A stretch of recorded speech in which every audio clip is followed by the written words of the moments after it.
You know, my Yes. favorite story that you've told, you're talking about your daughter, and the teacher asked, like, how do I look? And your daughter said, what? Well, you look a little fat in that dress or something. And the teacher gets mad, and she's like, well, why'd you ask if you don't want to hear? Yes. And when the teacher brings you in to talk about it, you give the exact same response. Well, miss, why'd you ask? That's it. Yes, yes. And she told me, okay, well now I understand why, because you're saying exactly what she said. Yep. And I had to tell her, but at home that's how it is. I Mm-hmm. expect the truth from you. If Mm-hmm. I ask you something, I don't expect you to tell me just what you think I want to hear. Yep. I'm expecting you to tell me the truth. So Yep. she went to school with that. Yep. Lo and behold, the teacher asked about, and she was brutally honest. And the Yeah. teacher could not deal with it. Yeah. And it's a fair point. There's no argument against it, right? When you say, well, why'd you ask? It's, I've got to think and be like, yeah, I guess why did I ask? Yes, because you did ask. Yeah. And I was not being disrespectful or anything. I was just Mhm. telling the truth. Well, and that's it. You're just giving the response. And I do think we need more of that. I think there's a lot of that. We want to protect people's feelings and whatnot. And obviously, there's a tactful way to go about saying things. But like holding back doesn't help. Thinking just from a leadership perspective, I've got this employee that's not really doing what I need him to. But every day I go to him and I say, you're doing a great job. You're really getting it. I get that it's a little bit of a struggle at the beginning, but you're on the right track. And in my head, I'm thinking, man, this guy sucks, but I really got to boost him up and maybe he'll get there. 6 months down the road, after I've been doing this to him every day, I call him in and I say, look, you're just not cutting it. You're fired. How's he going to respond? But you've been saying for the last 6 months, I've been doing great. And now today, all of a sudden, I'm not. We need that radical candor so that people can grow. Because really, if nobody tells me I'm not doing a good job, I have no incentive to change what I'm doing. Clearly, what I'm doing is working. So I need to hear when it's not working so that I can work and I can build and I can grow. And I believe in that 100%. I tell my colleagues, my friends, do not be afraid to be totally honest with me, because that's how I want to be with the people that I interact with. Mm-hmm. Now I know that not everybody can take it, and that's the sad reality. Mm-hmm. So much so that sometimes when I say it that way, based on reactions, then I tell myself, oh gosh, maybe I was a little too honest. Mm-hmm. But the thing is, that's what I want as well. Mm-hmm. So sometimes I don't necessarily get a chance to think twice before I dish it out, Mm-hmm. because for me that's how it should be. Yeah. But not everybody can take it. I say that's one thing I really appreciate about you. You know, with some people, you always kind of wonder where you stand.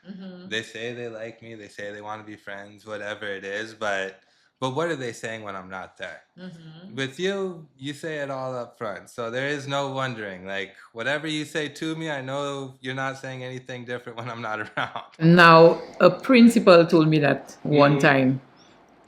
I found myself at meetings almost being the only one pointing out certain things, Mm-hmm. um, maybe challenging certain Right. decisions and stuff like that, respectfully, of course. The meeting after the meeting, And people stay quiet, they agree, but then when the meeting's over, they all go and have their own thing. Like, can you believe? that's right.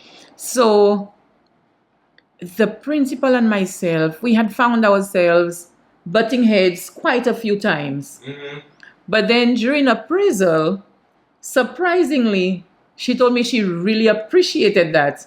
Honestly, I did not think she appreciated it. Mm-hmm. But during that appraisal time, that's one of the things she told me that she really admired about me, that I was not afraid to speak up, even if I was the only one speaking up. Mm-hmm. And that it's just like what you said. If I when I say what I say, she knows exactly where I stand. Yeah. She doesn't have to wonder when I turn and leave the meeting, what am I thinking? Because I've already told her exactly what it is. Mm-hmm. Yes. So while some people cannot really take it, some people do appreciate it. I am one of those who appreciate it. To me, If you're speaking to me, just tell me. I do not like people just Yeah. sugarcoating and beating around the bush and all of that. It gets Yeah. me impatient as well. Mhm. Because I feel like, okay, if it is something that you want to say, just say it already. Yeah. If it is something we're working on, when you just go around in circles and we're just wasting time and we're not getting that thing done.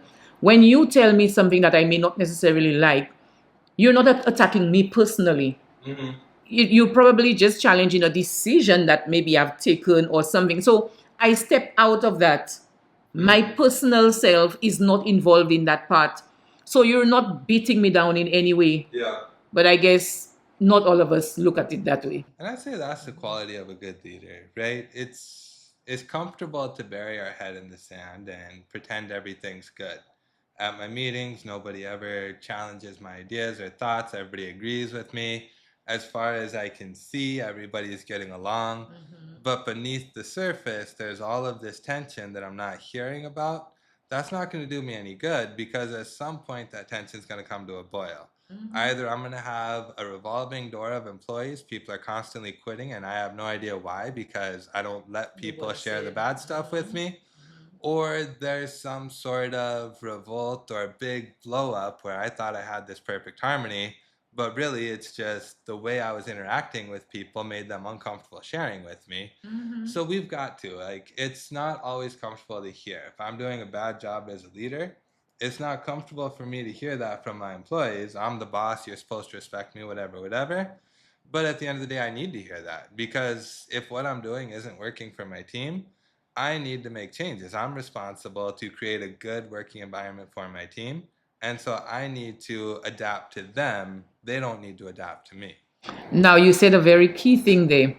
As the leader, you need to ensure that you create a comfortable working environment. Part of the reason why people may not tell you is that they're not sure how you're going to take it, or maybe they have seen you react in a particular way when that approach has been taken, you Mm-hmm. know? So people might end up just treading carefully, Mm-hmm. just go with the flow. If they have anything to say, maybe not say it to you, say it to everybody else and not you.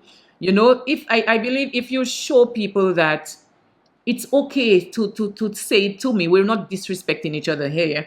We're just sharing our honest opinion because we have the same end goal in Yeah. mind. We are working towards the same thing, right? Mm-hmm. If you create that open atmosphere, then I think people can and they will. But if people feel like, there's that little barrier, they cannot really come to you that way. You're Mm-hmm. the leader, you have to do appraisal, you Yeah. have to agree to certain things, Yeah. then they might just say, you know what, I'll just stay on the good side. Yeah. I will not interfere with anything, let it flow as it is, as it's going, and, Mm-hmm.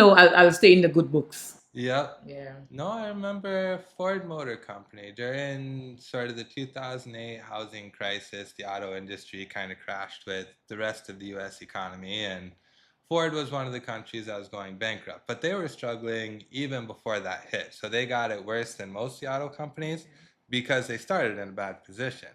And what was happening at Ford is that the CEO they had never wanted to hear bad news. If one of the executives came to a meeting and shared a challenge or bad news, that executive almost guaranteed they were going to be fired.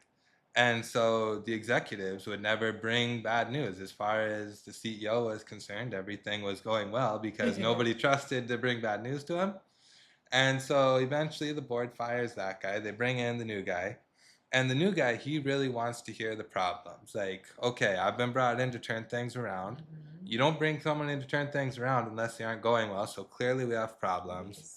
So tell me the problems. And because of the way that last guy interacted, people had that mindset of, I can't share the truth. And so they kept coming and being the yes men and everything's great and we have no problems. And he instituted in his meetings, like, whenever we talk about something, there's going to be a color system. Green means the project's going well. Yellow, it's working, but we can make it better. Red, this project's in trouble. And everybody continues to bring green to him until one day, like a couple weeks into this system, he he shares his frustration with the team and he says, if everything was going great, then we wouldn't be in the situation we're in. So clearly there are problems. So somebody finally decided to take a chance and they marked it yellow. And then when they marked that yellow and he brought it in, he praised them, like, thank you. How do we fix this?